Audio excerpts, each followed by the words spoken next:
Sweet 16 ಆರು 15 ಥರ ಕಾಣಿಸ್ತಾ ಇದ್ದೀರಾ. ಏನಿದ್ದೀರಾ ಸೀಕ್ರೆಟ್ ಅಂತ ಹೇಳಿ ಸರ್. ವಯಸ್ಸೇ ಆಗಲ್ಲ ನಿಮಗೆ ಅಂತ ಅನಿಸುತ್ತೆ. ನಾವೆಲ್ಲ ಸ್ಕೂಲಲ್ಲಿ ನೋಡ್ತಾ ಇದ್ವಿ, ನೋಡಿದ್ರೆ ನಾವೇ ಏಜ್ ಆದಂಗೆ ಇದ್ದೀವಿ. ಏನೋ ಗೊತ್ತಿಲ್ಲ, ಯಾವಾಗ ಮನಸ್ಸಿಗೆ ವಯಸ್ಸಾಗುತ್ತೆ ದೇಹಕ್ಕೆ ವಯಸ್ಸಾಗುತ್ತೆ ಅನಿಸುತ್ತೆ. ಮೇ ಬಿ ನಾವು ಬಿಕಾಸ್ ಅದೇ ಥರದ ಕಥೆಗಳು ಮಾಡ್ತಿರ್ತೀವಿ, ಅಂದರೆ related to youths. So maybe directors, producers ನಮ್ಮನ್ನು ಆ ಥರ ಹಾಗೆ ಪೋರ್ಟ್ರೇ ಮಾಡ್ತಿರ್ತಾರಲ್ಲ. ಸೊ ಗೊತ್ತಿಲ್ಲದೆ ಆ ಒಂದು ಎನರ್ಜಿ ಹಾಗೆ ಫ್ಲೋ ಆಗ್ತಾ ಇರುತ್ತೆ. ನಾವು ಆ ಕ್ಯಾರೆಕ್ಟರ್ನಲ್ಲೇ ಇದ್ದು ಆ ಯೌವನದ ಕ್ಯಾರೆಕ್ಟರ್ಸ್ನಲ್ಲಿ ಇದ್ದಿದ್ದು ಪ್ರಾಬಬ್ಲಿ ನಮ್ಮ ಬಿಹೇವಿಯರ್ಸ್, ನಮ್ಮ ಮೈಂಡ್ ಸ್ಟೇಟಸ್ ಹಾಗೆ ಇರೋದ್ರಿಂದ ದೈಹಿಕವಾಗಿ ಅಷ್ಟೊಂದು ಬದಲಾವಣೆ ಕಾಣ್ತಾ ಇಲ್ಲ ಅಂತ ಅನಿಸುತ್ತೆ. ಬಟ್ ಅದಕ್ಕೆ ಅಂತಲೇ ಏನು ಎಕ್ಸ್ಟ್ರಾ ಎಫರ್ಟ್ ಹಾಕಿರೋದಾಗಲಿ ಸೀಕ್ರೆಟ್ ಆಗಲಿ ಏನೂ ಇಲ್ಲ.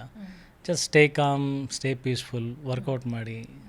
ಆಮೇಲೆ ನಂದು ಆ್ಯಕ್ಚುಲಿ ಫುಡ್ ಡಯಟ್ ಏನೂ ಚೇಂಜ್ ಆಗಿಲ್ಲ. ನಾನು SSLCನಲ್ಲಿ ಏನು ತಿಂತಾಯಿದ್ದೆ ಇವತ್ತು ಅಷ್ಟೇ ತಿಂತೀನಿ, ಅದನ್ನೇ ತಿಂತೀನಿ. ಸೊ ಎಫರ್ಟ್ ಅಂತ ಅದಕ್ಕೆ ಅಂತ ಹಾಕಿ ಏನೂ ಮಾಡಿದ್ದಿಲ್ಲ.